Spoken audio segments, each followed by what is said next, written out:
Yes, good evening everyone. So dear students, we will continue with the topic chemical bonding, and yesterday we had seen some drawbacks of valence bond theory, shortcomings or limitations of valence bond theory, and also we had seen sigma and pi bond formation. Now to overcome those limitations of VBT, a new theory was proposed which is named as molecular orbital theory.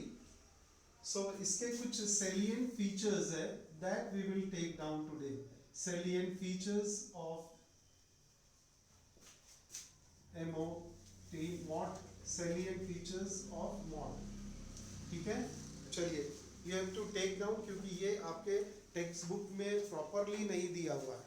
मैं आपको point wise एक एक करके लिखा देता हूँ so that जब भी आप इसको स्टडी करेंगे तो एकदम क्लियर आइडिया रहेगी आपके पास में कि what is molecular orbital theory is about. तो फर्स्ट पॉइंट है, अब जैसे एटॉमिक ऑर्बिटल में इलेक्ट्रॉन की पोजीशन होती है वैसे ही मॉलिक्यूलर ऑर्बिटल में भी इलेक्ट्रॉन की पोजीशन रहेगी. जैसे एटॉमिक ऑर्बिटल में हमको पता था कि फर्स्ट शेल में सिर्फ s ऑर्बिटल है, मैक्सिमम 2 इलेक्ट्रॉन रहेंगे. सेकंड शेल में 2 ऑर्बिटल है s और p, टोटल 8 इलेक्ट्रॉन रहेंगे. थर्ड शेल में 3 ऑर्बिटल s p d 18 होंगे. और फोर्थ ऑर्बिटल में क्या रहेंगे s p d and f. 18 और 14 कितना हो जाता है 32, पक्का ना 32 टोटल इलेक्ट्रॉन.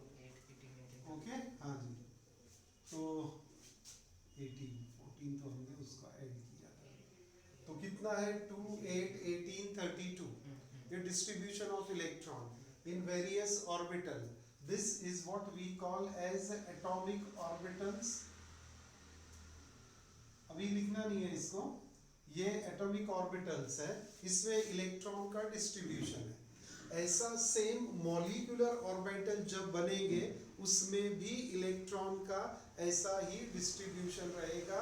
उसके MO में मॉलिक्यूलर ऑर्बिटल में इलेक्ट्रॉन का डिस्ट्रीब्यूशन रहेगा जैसे एटॉमिक ऑर्बिटल्स में इलेक्ट्रॉन का डिस्ट्रीब्यूशन है.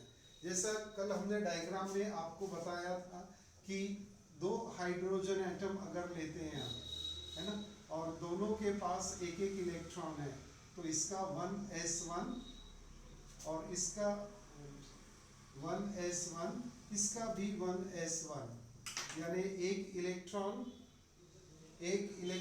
ये हाइड्रोजन का और एक इलेक्ट्रॉन दूसरे हाइड्रोजन का. ये एटॉमिक ऑर्बिटल हो गया, है ना. ये क्या है एटॉमिक ऑर्बिटल, ये एटॉमिक ऑर्बिटल.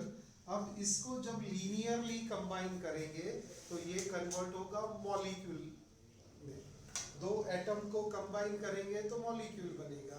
तो ये अगर एटॉमिक ऑर्बिटल है तो जो बनेगा उसे मॉलिक्यूलर ऑर्बिटल बोलेंगे. ठीक है, molecular orbital.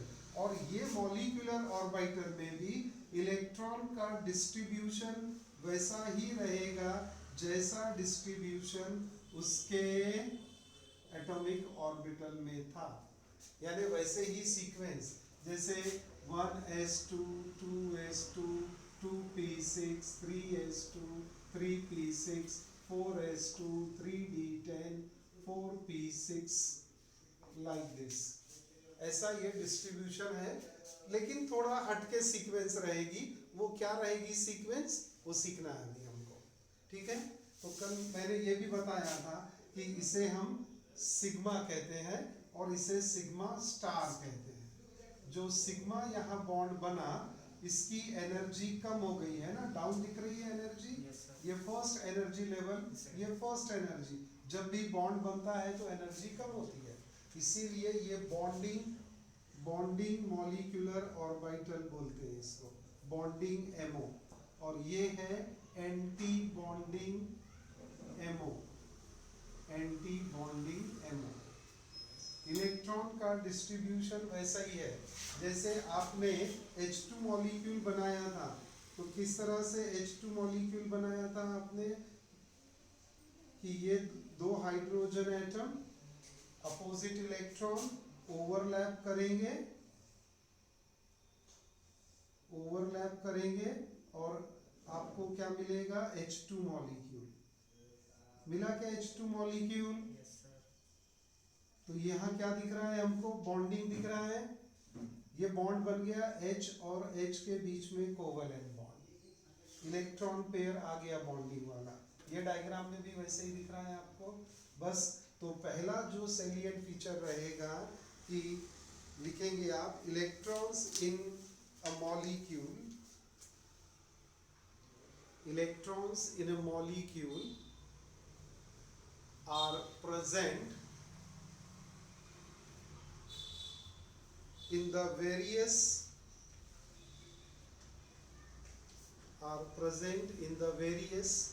molecular orbital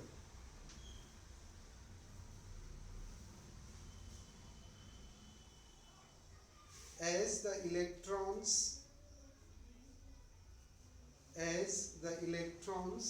of atoms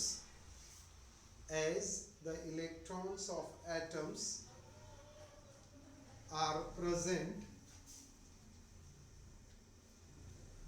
in the atomic orbitals, as the electrons are present in the atomic orbitals.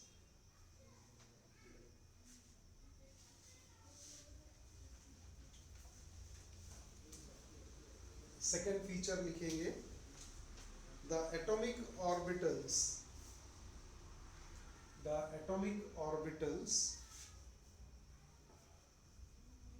of nearly same energies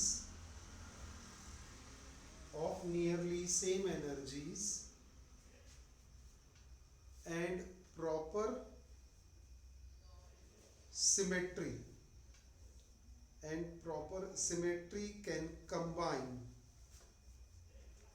Atomic orbitals of comparable energies or nearly same energy and proper symmetry can combine to produce molecular orbital.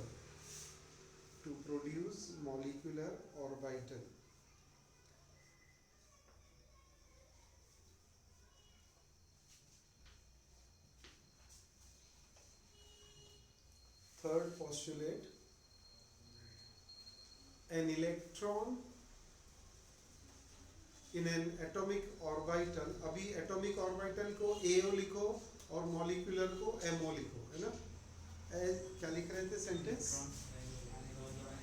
as electron in an atomic orbital is influenced by one nucleus, एक atom है, एक nucleus है, एक electron influence होगा।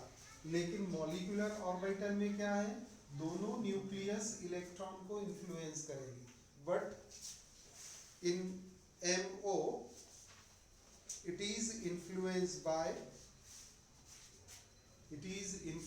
by two or more nuclei depending upon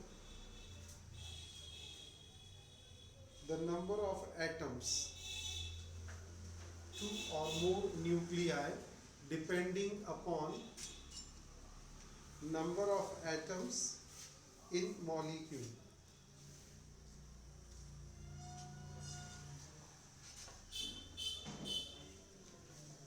Next, MO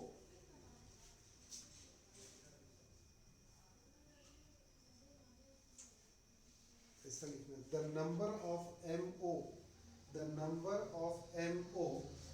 formed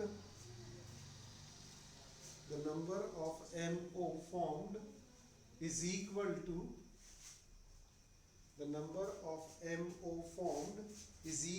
to the number of combining AO.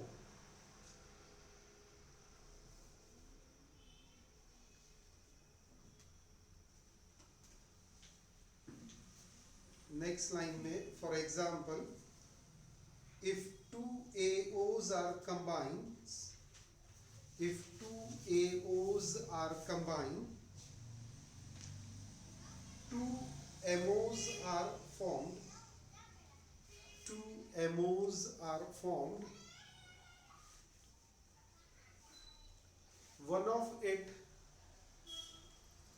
of it is known as bonding MO, while other is called as anti-bonding MO.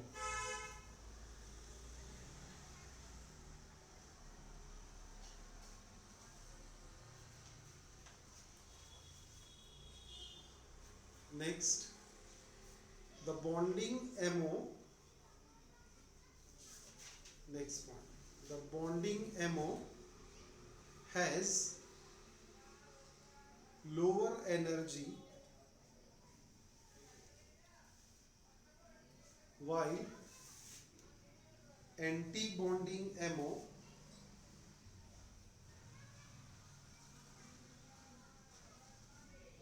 has higher energy.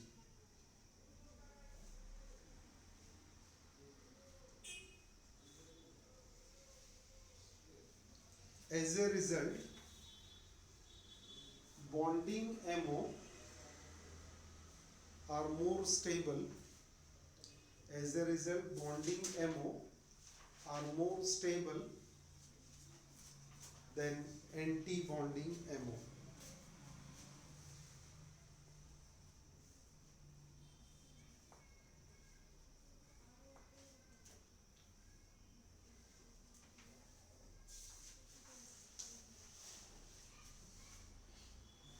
Next, MO also follows the rules. MO also follows the rules as atomic orbitals. As atomic orbitals. इसका मतलब क्या हो रहा है कि जो electron filling होगा वो अबव प्रिंसिपल के हिसाब से होगा. फिर hunts rule of maximum multiplicity लिखेगा, है ना. और एक क्या था, एक अबव प्रिंसिपल, हंट्स रूल और पॉलीज एक्सक्लूजन प्रिंसिपल. ये तीनों फिलिंग के लिए काम में आते हैं. एटॉमिक ऑर्बिटल्स के लिए जो हमने ये लिखा, ये तीनों रूल को फॉलो करके लिखा है. तो एमओ थ्योरी भी इसी तीनों रूल को फॉलो करेगी. As AOs, for example, electron filling is according to Aufbau principle.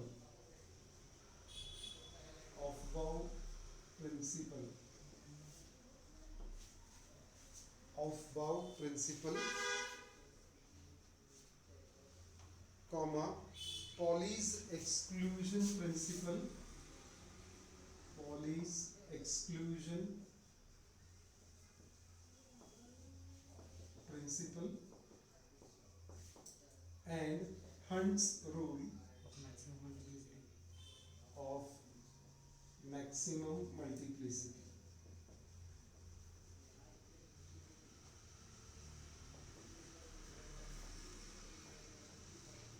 Maximum multiplicity.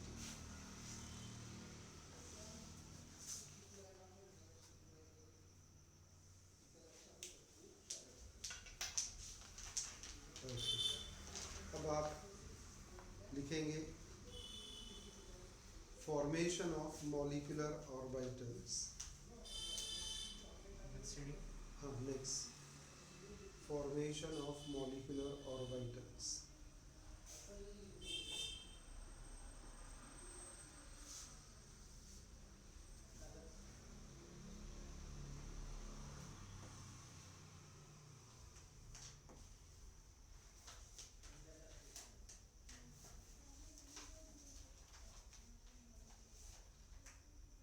उसमें एक सेंटेंस लिखते हैं,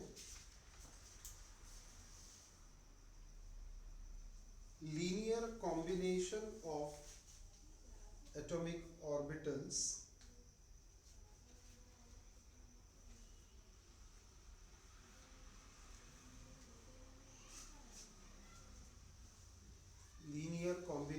of atomic orbitals is observed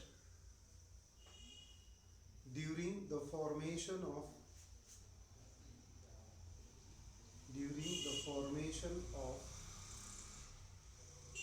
two atomic orbitals.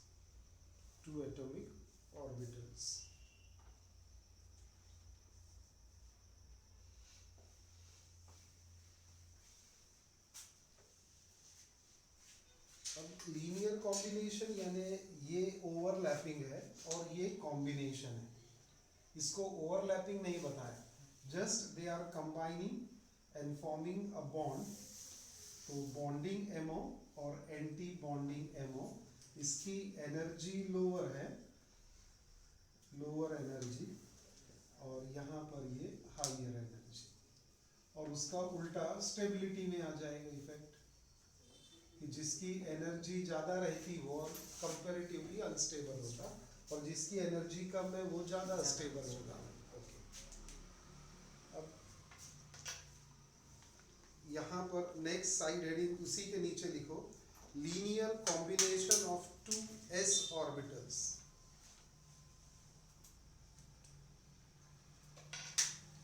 Linear combination of two s orbitals. Side heading ना sir? Side heading ना? हाँ, side heading.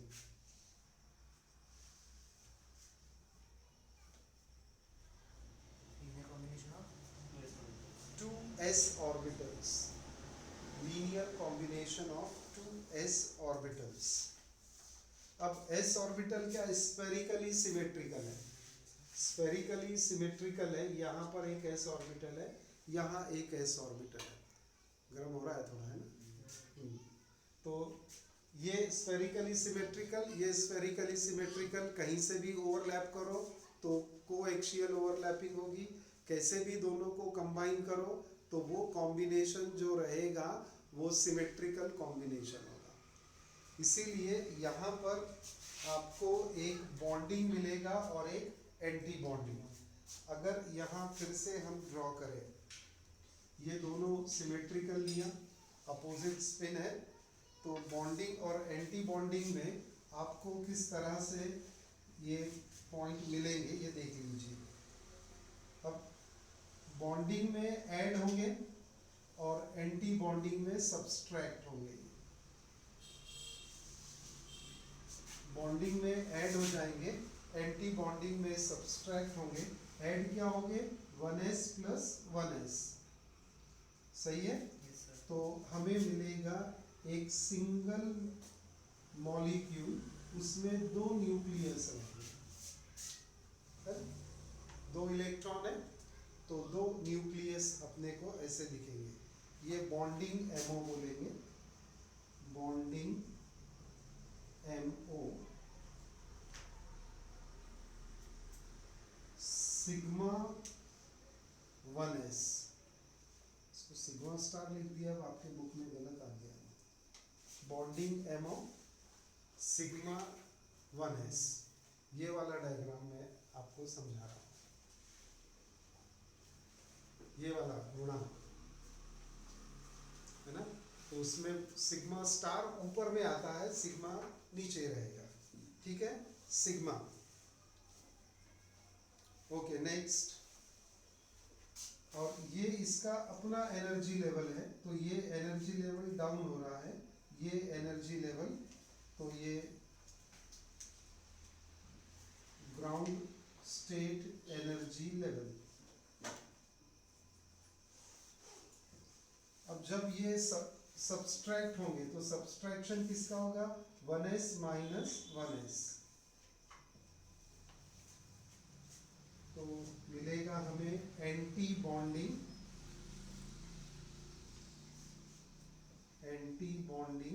MO, and it is represented as sigma star for 1s।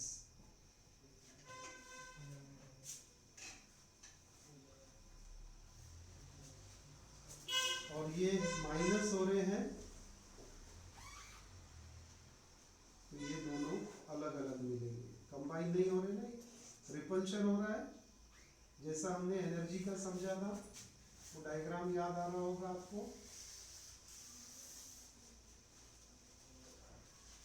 यहाँ पर ये repulsion है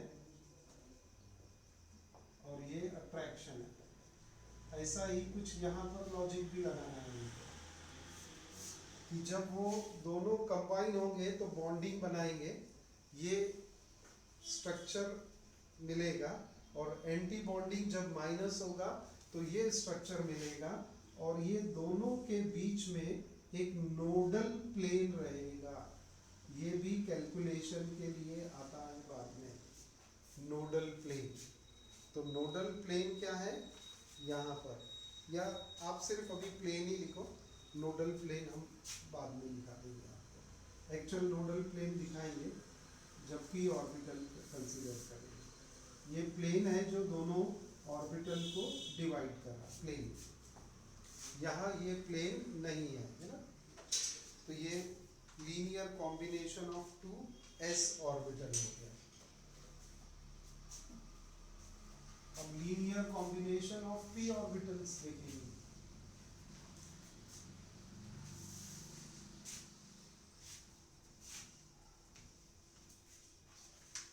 next side heading दे दो, linear combination of p orbitals from two atoms.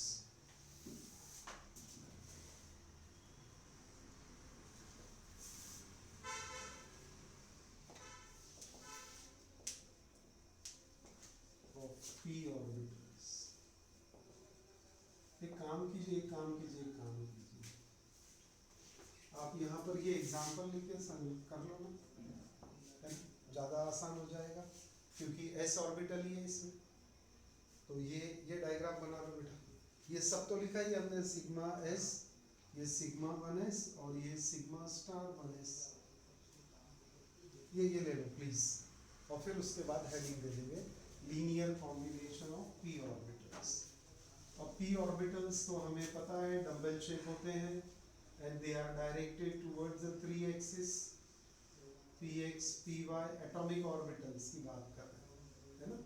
ये एटॉमिक ऑर्बिटल्स है, px py and pz, atomic orbitals, तो ध्यान में रखें।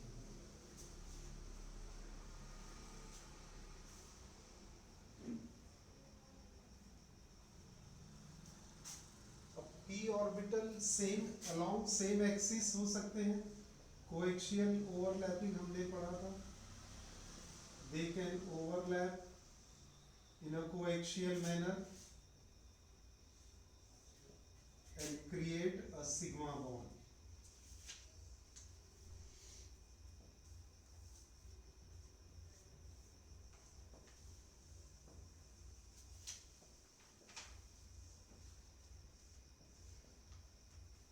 ये ड्रॉ नहीं करना है अभी आपको, सिर्फ समझाने के लिए।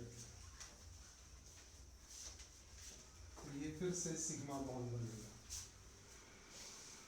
This is about overlapping. और एक पीपी ओवरलैपिंग हमने कंसीडर किया था, साइड वाइज और लैटरल, क्योंकि इसका भी काम पढ़ने वाला है अपने को। So we will continue this.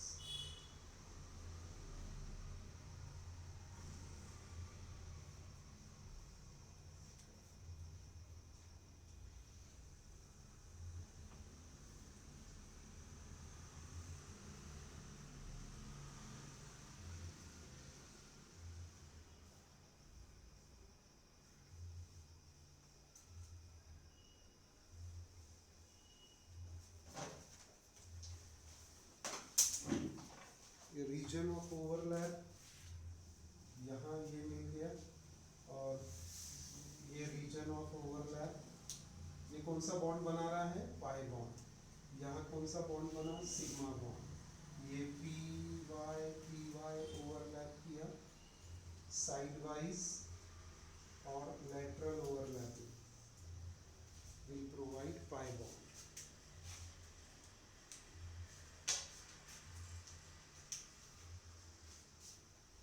लिखेंगे इसमें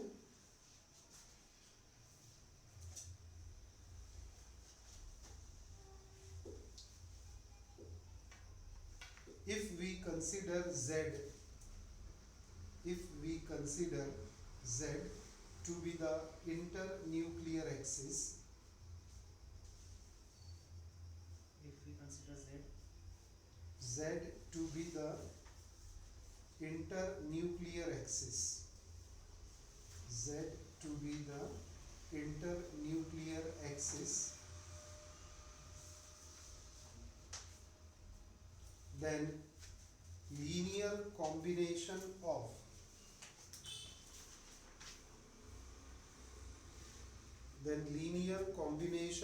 pz orbitals,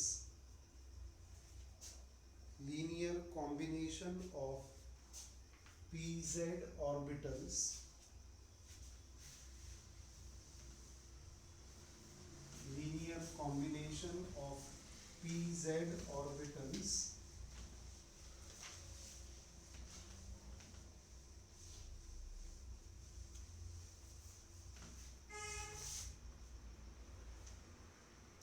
from two atoms can form, from two atoms can form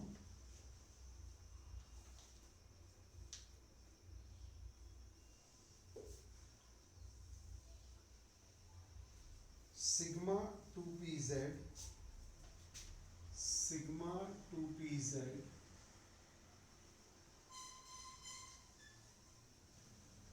and sigma star 2pz and sigma star 2pz.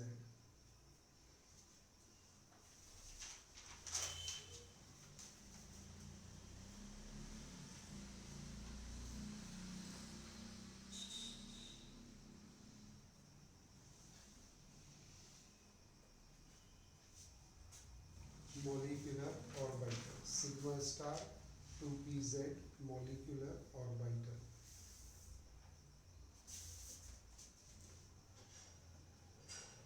उसी में कंटिन्यू करेंगे. The px and py orbitals are not symmetrical,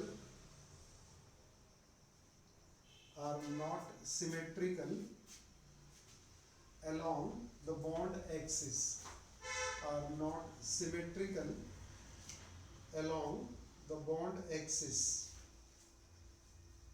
not symmetrical along the bond axis,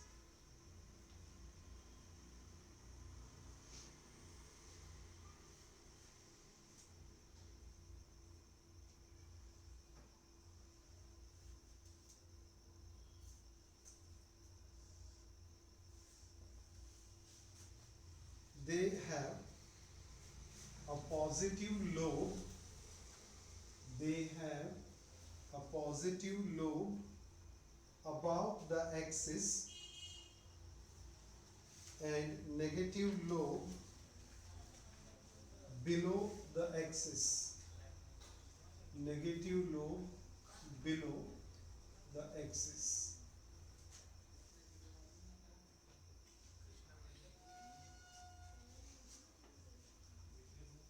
Negative lobe below the axis.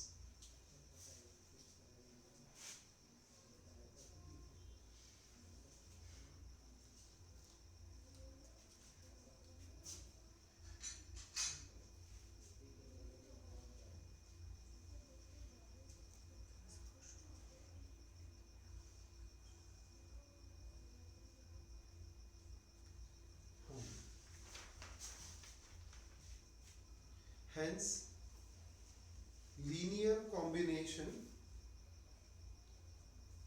of such orbitals leads to the formation of pi bonding, leads to the formation of pi bonding.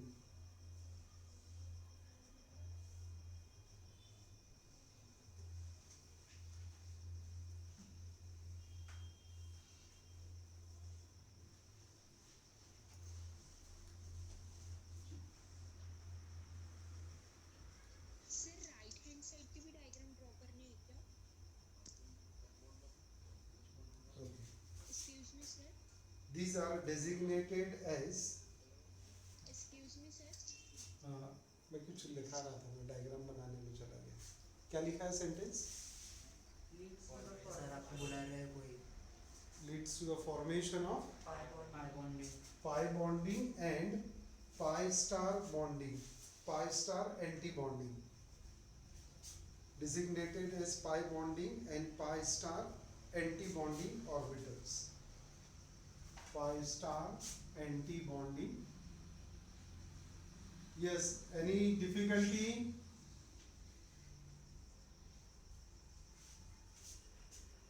Speaker on करो. Hello. हाँ जी, am I audible to you? Any difficulty, students? Those who are online, speak out. Diagram बनाना पड़ेगा ना? Okay, let it be. चलिए बेटा, लिखेंगे हम लोग.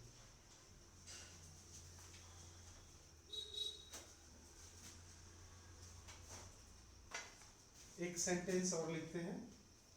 The pi MO has a node. The pi MO has a node. Has a node between. Has a node between.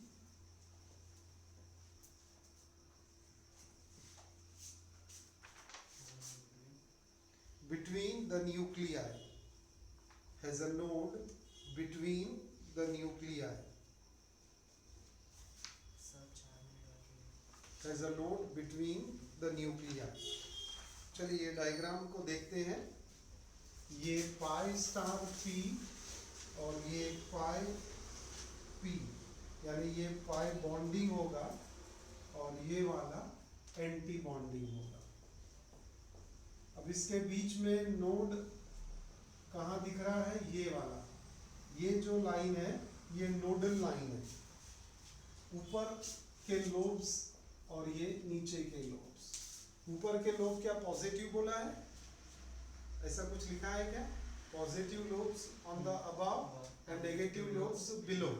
तो ये positive lobes आ जाएंगे और ये नेगेटिव लोब्स आएंगे. ये डायग्राम ड्रॉ कर लीजिए. अब इसका भी एग्जांपल कंसीडर करना है हमको. Time, we are running out of time, only 1 minute. So just take down the example, take down this 2 figure and please come prepared for with all those points of MO theory. Tomorrow we will discuss further distribution of electron at various energy level. Okay, see you tomorrow.